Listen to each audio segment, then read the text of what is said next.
So hello guys, welcome back to my channel. So ಇವತ್ತು ನಾನು ನಿಮಗೆ ನವನಗರ್ನಾಗಿಂದ ಕಾನ್ಸರ್ಸ್ಗಳ ಕಡೆ ಒಂದು ಆಂಜನೇಯ ಗುಡಿ ಐತ್ರಿ, ಅದನ್ನ ತೋರ್ಸಕ್ಕೆ ಬಂದಿನಿ ರೀ. ನೋಡಿರಿ, ಮಾರುತಿ ಸ್ಟ್ಯಾಂಡ್ ನಿಂತ್ರ ಕೊಡಿ ರೀ.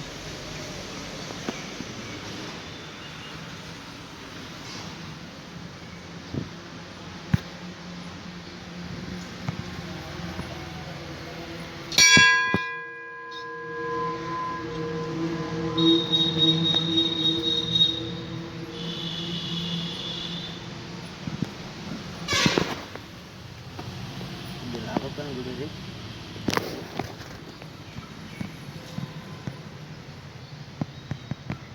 ಇದು ಎಕ್ಸಾಕ್ಟ್ ಇಲ್ಲೇ ಮೇನ್ ರೋಡಿಗೆ ಐತ್ರಿ. ಮೇನ್ ರೋಡಿಗೆ ಇದು ನೋಡ್ರಿ, ಹಿಂದೆಲ್ಲ ಗಾರ್ಡನ್ ಎಲ್ಲ ಐತ್ರಿ. ಇಲ್ಲೇ